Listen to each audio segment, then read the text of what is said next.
आज मैं आप लोगों को संविधान के उद्देशिका के बारे में बताऊंगा, जो कि आप लोगों के प्रतियोगी परीक्षा एवं एलएलबी, बीए एलएलबी की परीक्षाओं में काफ़ी कारगर साबित होगा। तो आइए शुरू करते हैं। जैसा कि हम लोग जानते हैं कि संविधान के प्रारंभ में ही उद्देशिका दी गई है और उद्देशिका संविधान के उद्देश्य को, संविधान के मूल भावना को बताती है। इसमें हम भारत के लोग जो शब्द दिया गया है, ये अमेरिका के संविधान से लिया गया है। We the people of America, हम अमेरिका के लोग। उसी प्रकार से भारत के संविधान के उद्देशिका में हम भारत के लोग दिया हुआ है। जवाहरलाल नेहरू के द्वारा संविधान सभा में कहा गया कि यह किसी बाहरी शक्ति द्वारा नहीं बनाई गई है, बल्कि यह संविधान भारत के लोगों द्वारा भारत के लोगों को ही समर्पित किया गया है। तो जैसा कि भारतीय संविधान के उद्देशिका यानी प्रस्तावना में जो दिया गया है, हम भारत के लोग भारत को एक संपूर्ण प्रभुत्व संपन्न समाजवादी पंथ निरपेक्ष लोकतंत्रात्मक गणराज्य बनाने के लिए तथा उसके समस्त नागरिकों को सामाजिक, आर्थिक और राजनीतिक न्याय, विचार, अभिव्यक्ति, विश्वास, धर्म और उपासना की स्वतंत्रता, प्रतिष्ठा और अवसर की समानता प्राप्त कराने के लिए तथा उन सब में व्यक्ति की गरिमा और राष्ट्र की एकता और अखंडता सुनिश्चित करने वाली बंधुता बढ़ाने के लिए दृढ़ संकल्प होकर अपनी संविधान सभा में आज तारीख 26 नवंबर 1949 को एतद द्वारा इस संविधान को अंगीकृत, अधिनियमित और आत्मर्पित करते हैं। जैसा कि हम लोग जानते हैं कि संविधान को अंगीकृत, अधिनियमित, आत्मर्पित 26 नवंबर 1949 को किया गया था और भारत के संविधान को पूर्णतः लागू किया गया 26 जनवरी 1950 को।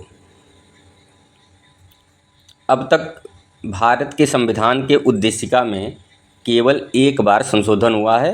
वो 42वें संविधान संशोधन 1976 द्वारा इंदिरा गांधी की सरकार ने ये बदलाव किया था और इसमें 3 शब्द जोड़े गए थे: समाजवादी, पंथ निरपेक्ष और अखंडता। इसके बाद 1976 यानी 42वें संविधान संशोधन के बाद उद्देशिका यानी प्रस्तावना में कोई संशोधन अब तक नहीं किया गया है।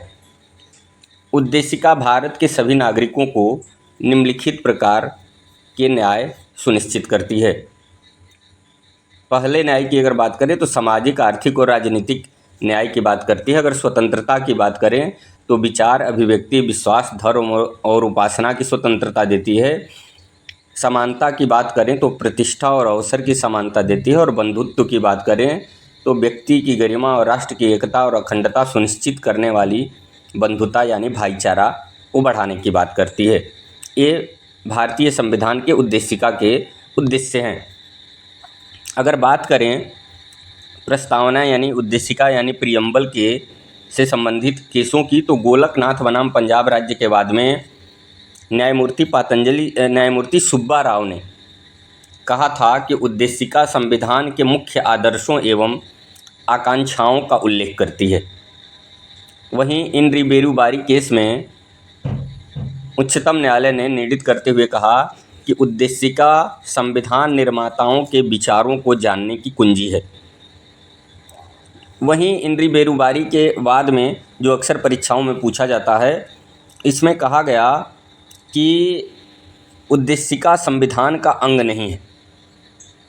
इसे संविधान का प्रेरणा तत्व भले कहा जाए, लेकिन इसे संविधान का आवश्यक भाग नहीं माना जा सकता है।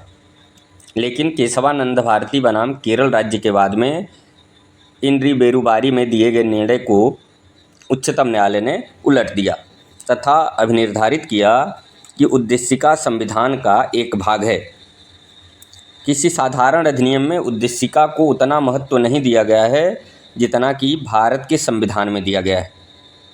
इसलिए उद्देशिका भी संविधान का भाग है। एक केशवानंद भारती बनाम केरल राज्य के बाद में कहा गया। इस प्रकार मुझे पूरा विश्वास है कि आप लोगों को भारतीय संविधान के उद्देशिका की जानकारी प्राप्त हो गई होगी। धन्यवाद।